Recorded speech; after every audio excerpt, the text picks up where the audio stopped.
Yo, what is up guys and welcome back pala dito sa panibago kong video at sa panibago kong vlog. Nabalitaan nyo ba guys yung heatwave na nararanasan ngayon dito sa Europe, no? Karamihan sa mga bansa dito sa Europe. Basically, ang pinaka-apektado is yung Paris. Pero ramdam na ramdam din dito sa Hungary yung heatwave. Umaabot yung temperature niya ng 41 degree.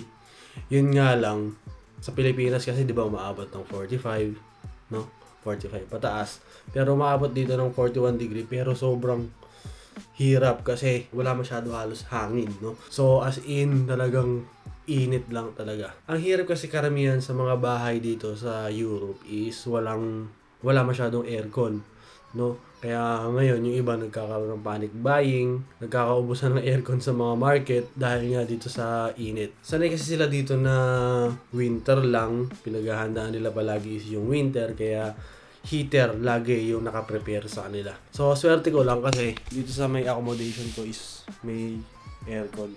So yan, may aircon ako kaya nakakatulog naman ng maayos. Pero siguro sa mga susunod na araw, babalik na rin siguro sa dati, no? Yung temperature nila dito bababa na ulit sa 25, 20 ganyan. Pero ngayon, pinag-iingat muna ang lahat, no? Wag muna masyadong maglalakad-lakad, no, sa initan kasi kung hindi ako nagkakamali 1,300 people na yun namatay kaugnay dito sa nararanasang heatwave sa mga bansa dito sa may Europe. Pero karamihan talaga doon is sa Paris. Talagang apektado yung Paris. So, mag-gym tayo ngayon, no? Tapos maya-maya pupunta tayo ng mall kasi meron akong gustong bilhin. Pero yun, titignan muna natin kung mabibili natin siya or hindi. Kasi pinag-iisipan ko pa kung ano sa dalawa, kung electric scooter o road bike. Ngayon kasi kung electric scooter yung bibiling ko, hindi ko siya may uuwi sa Pilipinas, no? Pero magagamit ko siya sa lahat ng mga bagay. Marami akong mapaggagamitan ng electric scooter. Pag road bike naman, mauuwi ko siya sa Pilipinas. Kaya lang mahal. Mahal yung road bike dito sa Hungary, and like sa Pilipinas makakabili ka ng 25k ganun, 30k. Magandang klase na yun. As in pang karera na yung iba nun.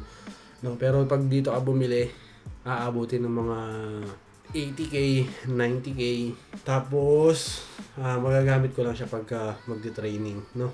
Pero ngayon, as in, tignan muna natin kung anong bibili natin, no? Kung anong pupusuan natin ngayon, no? So ngayon, mag-gym muna ako. So itintayin ako bakit gusto ko bumili ng scooter. Kasi nga, yun yung nilalakaran ko. Yun yung accommodation, tapos ito yung lalakarin ko papunta sa may bus stop. Yan. Di ba? So kailangan ko pa maglakad ng mga 5 to 10 minutes para makarating dun sa may bus stop, no? And another 15 minutes para makarating dun sa gym. Pero kung mag-i-scooter na lang ako or mag-bike ako papunta sa may gym, kukonsumo lang ako ng 15 minutes. Marami rin akong paggagamitan ng basically, no? Kasi pag pupunta ako ng park, mag-jogging ako, no? Tapos syempre nami-miss ko na rin mag-jogging sa may Margaret Island. So pwede ko siyang gamitin na punta sa may Margaret Island, no? Or iwan ko lang siya sa Goliath doon sa mga kasamaan ko nagja-jogging din. Yeah. Ang init to. Grabe.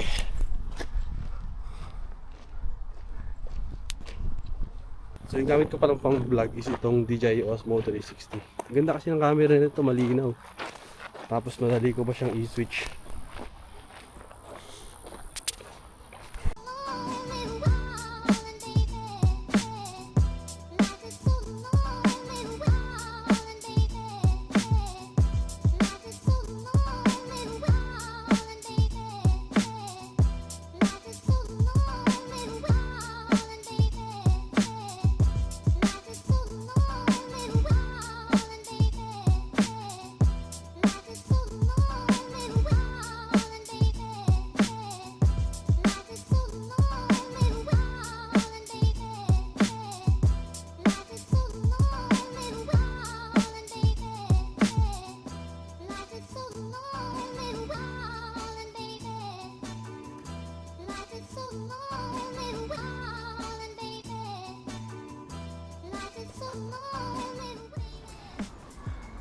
Yan, so tapos na tayo mag-gym.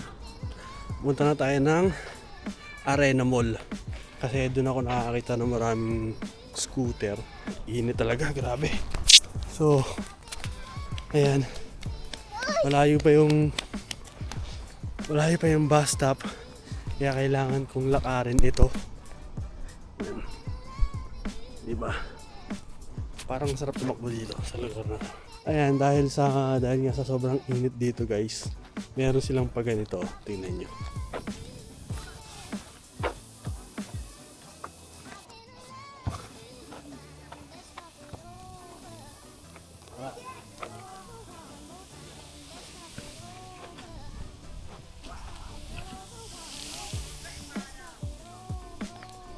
Pero hindi lang yan dito sa Hungary, meron ganyan guys, ano.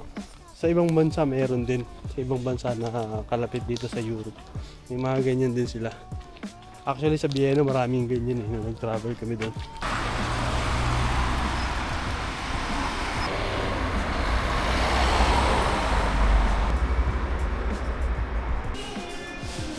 Okay, so nandito na tayo ngayon guys sa may media market. Ito yung bibili ko. Basically, yung gusto ko sana is Pro. Kaya lang wala silang stock dito. Bigat nga lang. Iniisip ko kung paano ko siya dadalhin. So mura siya guys, mura. Kasi ito yung ano niya. Dati siyang 139. Ngayon is nasa 120k na lang. So from 140,000 sorry. Nasa 120,000 foreign na. So, sulit na to. Pang gym, pamalengke, tapos kung pupunta ako sa park.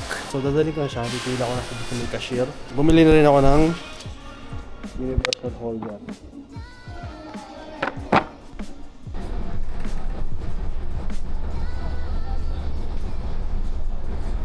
Ayan, so sa dorm na po tayo.